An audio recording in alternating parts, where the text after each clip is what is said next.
For years, I have been traveling to so many schools throughout New Jersey.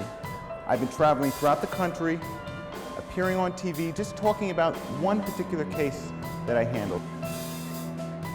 This one case, which is so appropriately called the most significant case of my entire career. My name is Stephen Benvenisti. I've been an attorney for 15 years. I've been a personal injury attorney for the past 14 years.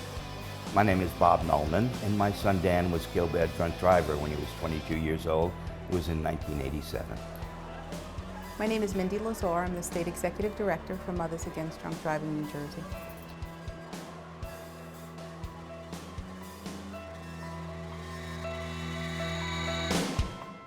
One of the leading causes of death for teens are automobile related. 31% of them are due to drunk driving.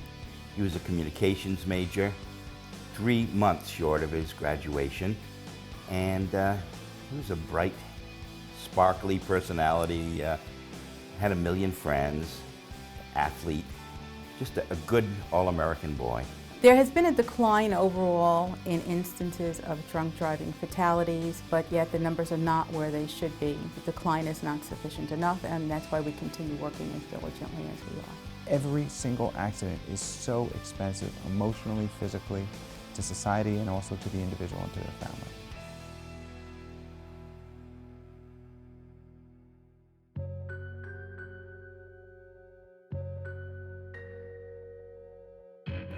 As this college student was having his last few sips of Coca-Cola in his bar, he didn't know that this young man was doing his last few shots, staggering off his stool, waving goodbye to the bartender and other patrons. Everybody knew he was drinking. Nobody tried to stop him.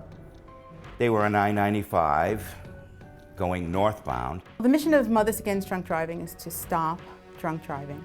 They didn't know that a few blocks behind them that this young man was now driving his car with his lights still off at over 50 miles per hour. Is to assist the victims of this violent crime, because we do see it as a violent crime.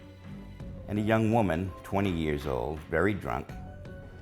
The young man's car strikes the college student in his two lower legs, crushing them immediately. And to prevent underage drinking. She was very drunk. She was more than 3 times the current legal limit. She was 0.26. The college student's torso then smashed against the hood of this young man's car. We are not prohibitionists. We do not believe in no alcohol whatsoever. Got on the highway going the wrong way, going southbound in the northbound lanes. We learned that people who were asleep in hotel rooms woke up because they heard this weird explosion sound, enough for them to call the police. We do, however, believe that the law reads 21 and over. It turned out that weird explosion sound was the sound of this college student's head and face smashing through the outside windshield of this young man's car. Hit them head on and killed Danny, killed his 4 friends, and killed herself too. And if you're going to drink and in excess, then you really should have a designated driver or don't get behind the wheel of a car. His body was then thrown. It was measured to be 70 feet through the air, bouncing on the street, landing face down. I had to go into a emergency room. Walked into a room with a gurney with a sheet covering a body, just like you see on television. Imagine, as a parent, having to identify the remains of your son.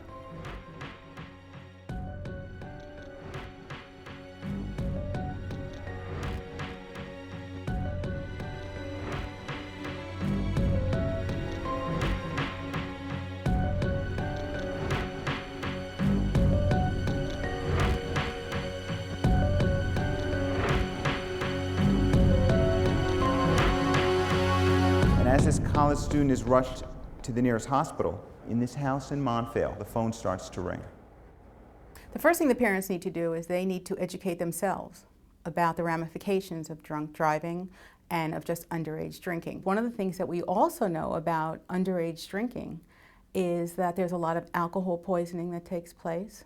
There's a lot of violent crimes, rapes, and aggressive behaviors that take place as a result of teens drinking.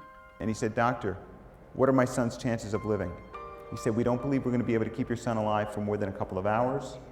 Come down to Florida immediately." And before that phone call was over, he asked permission from the parents to use their son's organs for donation. in the event he died while they were in flight. What a preventable tragedy. And that's what I tell people. Drunk driving is so preventable.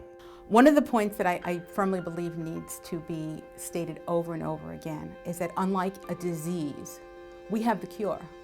Well, the most important thing I want to tell you is fortunately this college student did not die, that he's still alive today, and that of course is good news. Because the most significant case of my entire career is actually the story of me when I was a student. This is my story. After I tell them, I have their complete attention for about 10 minutes, and I use that as my opportunity to instill in them how important it is to never drink and drive, even if you have one drink, not to get behind the wheel of their car. Have a pre-arrangement with your kid that says, if this ever happens, I will pick you up at any time, day or night, 3 o'clock in the morning, I'll come and get you.